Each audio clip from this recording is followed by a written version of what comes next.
Welcome back mga ka-Go Negosyo. Kanina po nakita natin yung mga libro na ni-launch ng Go Negosyo this year. At ngayon naman po, nandito, makakapanayam natin ang ating dalawang angelpreneurs behind the success of 21 Steps on How to Start Your Own Business. We have with us Dean Pax Lapid and Mr. Ping Soto. Welcome to the show, sir. Good morning. Dean. Good morning, Gladys.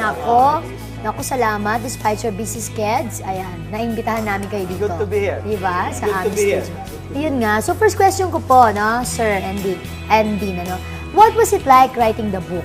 Itong 21 Steps on How to Start Your Own Business. First of all, I'd like to greet ang viewers natin dito sa Go Negosyo. Kaya mo ng Merry Christmas. No?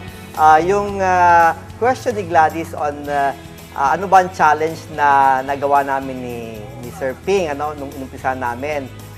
Unang-una, yung libro gusto namin sana para maintindihan ng lahat.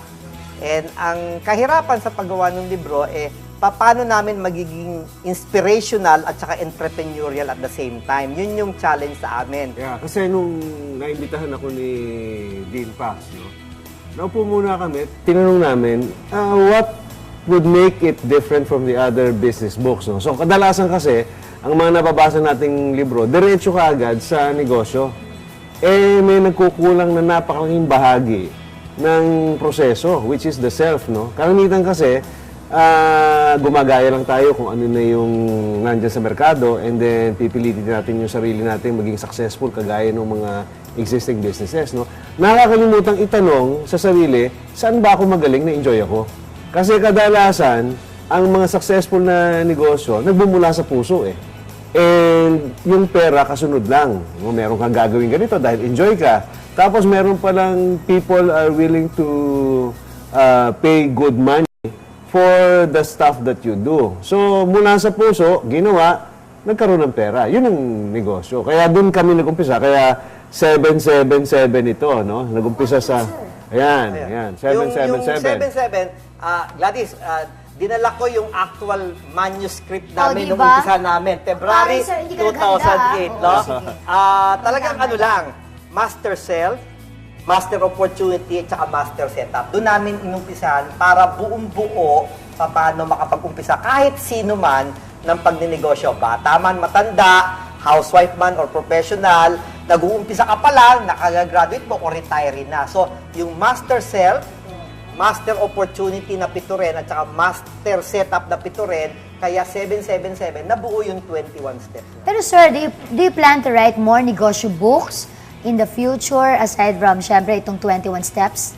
Kung sinunod mo yung 21 steps, because this is basically a workbook, no? So kung sinunod mo step by step, handa ka na dun sa next level, no? So siguro diyan nalalabas yung manage and multiply, no? I-multiply mo because you cannot remain small Yes. Otherwise, you will be eaten up by the big ones. Simple example, no? Napakaraming lechong manok na nag-umpisa Pero sino bang natira? Diba? Sino ang natira? Yun, ano bang prinsipyo ang gagawin natin doon para ikay manatili sa negosyo at dumami pa? May mga principles yan. At yon sa susunod na libro, tatalakayin natin ng detalyado yon. How to remain in the business, not only remain in the business, pero paano pang lumawak at lumaki. Pero sir, ito, no, since, syempre, itong libro nito, ang dami nang nakabasa, lalo na yung mga aspiring entrepreneurs natin. So far, ano po ba yung mga feedback na nakuha ninyo sa kanila? Naku, napakarami. Share nyo naman sa amin, Napakarami. Unang-una, lalo yung mga established na mga negosyante, natutuwa naman kami ni Sir Ping na mismong sila ay sinasabi that this book is very useful. Sabi nga nila, sana meron ng libro kahit bago pa nila tinayo yung kanilang mga negosyo katulad ni Jollibee, katulad ni French Baker. So, pati yung mga ibang mga ordinaryang tao ay nagsasabi na napaka-inspirational and educational din. Sir, message naman to future businessmen or aspiring entrepreneurs natin.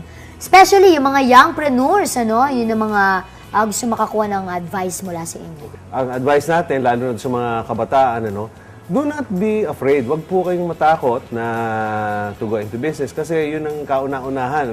yung fear of failure. So, wag po kayong matakot as long as hindi kayong mawawalan ng kabuhayan, no? So, handa kayong dapat actually hindi failure 'yun, eh. Tawag doon lessons, no? Be ready to learn the lessons along the way. Okay, Sir Dean? Dahil Christmas season tayo, Ayan Gladys, na, ayan at na. saka para sa inyong mga viewers, Excited ang handog ako sa namin, acronym. is Pasko. P, pursue your dream. A, act with belief. Talagang believe in yourself and your idea. S, share your idea with friends and family para mag-test nyo yung market. K, keep that fire burning kahit merong mga negative feedback. Ituloy nyo, keep the fire burning. And O, open your eyes for a lot of negosyo opportunities. P-A-S-K-O, Pasko. Merry Ang Christmas po husay! sa Talaga ni Dean. Talaga impromptu yun, ha? At syempre, invite naman po our viewers to buy Go Negosyo 21 Steps on How to Start Your Own Business. Sige. So, yung mga wala pa nitong librong to, this is again, a life-changing opportunity for all of us, no? We're not selling the book. We're asking you to learn from it, no? In fact, kahit hindi inyo yung libro, pero mas maganda kung inyo, di ba? Oo. So, napaka maliit na puhunan nito para sa inyong pagbabagong buhay. Yun. Dean? So, last message lang is that if you believe in yourself, you believe in the idea, and if you believe that God will prosper you with the book, Go Negosyo, kaya mo. Ayan na. Salamat po, Dean Pax David, Mr. Pink Soto. At magbabalik pa rin po ang Go Negosyo, kaya mo.